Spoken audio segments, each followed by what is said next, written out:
कांग्रेस के नेता राहुल गांधी का हर दांव फेल होता जा रहा है। हर तरफ से राहुल गांधी को झटका लग रहा है। राहुल गांधी जो भी दावा कर रहे हैं वो गलत साबित हो जा रहे हैं। राहुल गांधी ने हाल ही में कहा था कि अगले 1 साल में मोदी सरकार गिर जाएगी, लेकिन मोदी सरकार और मजबूत ही होती जा रही है। तो वहीं विपक्ष और कमजोर होता जा रहा है। तृणमूल कांग्रेस पार्टी के लगभग 20 सांसदों के एक बागी गुट ने nationalist citizens party of India में विलय की घोषणा कर दी। ऐसे में अब इस पार्टी के 20 सांसद हो गए हैं और 20 सांसदों वाली इस पार्टी ने एनडीए में शामिल होने का फैसला ले लिया है। वहीं अब लोकसभा में एनडीए 300 पार हो गया है। वहीं राहुल गांधी जो सरकार के गिर जाने का सपना देख रहे थे, उनके मंसूबों पर पानी फिर गया है।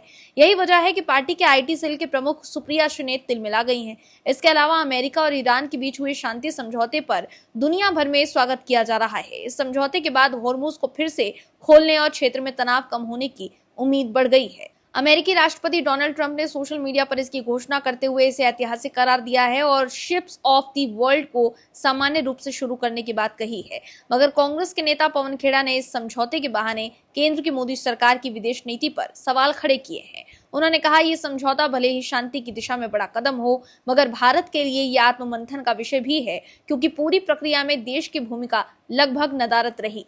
दर्शकों, अमेरिका और ईरान में जारी युद्ध को लेकर राहुल गांधी जमकर राजनीति कर रहे थे।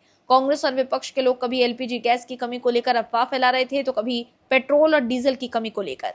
वहीं राहुल गांधी दावा कर रहे थे कि युद्ध की वजह है भारत में आर्थिक सुनामी आने वाली है। लेकिन अब अमेरिका और ईरान के बीच हुए शांति समझौते के बाद होर्मुज को फिर से खोलने और क्षेत्र में तनाव कम होने की उम्मीद बढ़ गई है। अब स्ट्रेट ऑफ होर्मुज के खोलने से पहले की तरह एलपीजी गैस और कच्चा तेल आसान से भारत आ पाएगा, जिसकी वजह से एलपीजी और पेट्रोल और डीजल के जो दाम बढ़े हैं उसमें कमी आ सकती है। और अगर ऐसा हुआ तो ये कांग्रेस के लिए राजनीतिक तौर पर झटका होगा, क्योंकि राहुल गांधी सियासी रोटियां नहीं सेक पाएंगे। क्या है पूरी खबर, बताते हैं आपको इस रिपोर्ट में।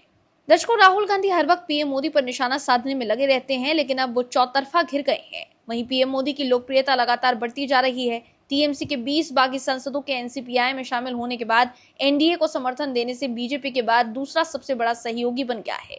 एनसीपीआई के समर्थन के बाद एनडीए के पास लोकसभा में कुल 312 सांसद हो जाएंगे, जिससे लोकसभा में विपक्षी दलों की संख्या कम हो जाएगी।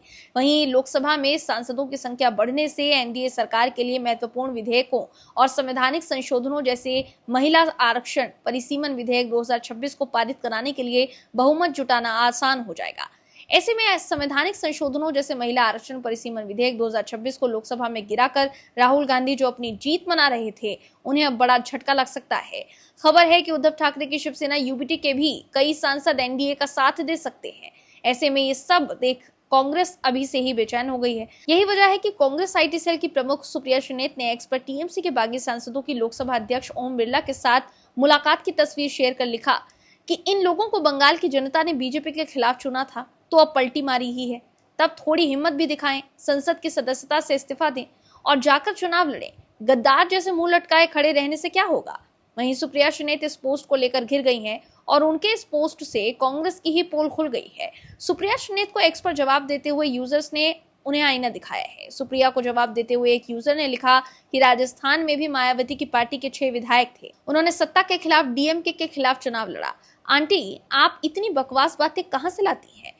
वहीं राजेश कुमार नाम के एक यूजर ने लिखा है कि पहले खुद की कांड याद रखो, तमिलनाडु में खेली किसके साथ और अब गोद में किसके बैठे हो। वहीं एक यूजर ने लिखा है कि तमिलनाडु की जनता ने कांग्रेस गठबंधन के खिलाफ टीवीके को चुना, लेकिन कांग्रेस ने पलटी मारकर वर्षों पुराने दोस्त को धोखा देकर सत्ता के लिए टीवीके के साथ ही गठबंधन कर लिया।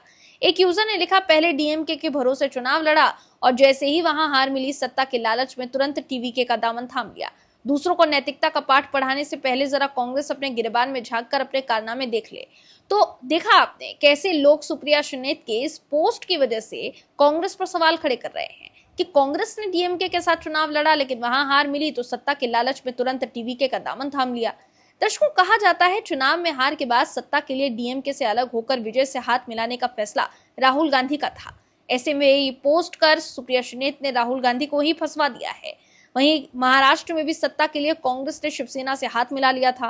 दर्शकों, कांग्रेस का इतिहास ही रहा है, उसने तमाम पार्टी को तोड़ने का काम किया, लेकिन अब जब दूसरे दलों के सांसद एनडीए में शामिल हो रहे हैं तो सुप्रिया श्रीनेत उन्हें गद्दार कह रही हैं। Bureau report, OMH news. आप दर्शकों से विनम्र निवेदन है कि चैनल को सब्सक्राइब जरूर करें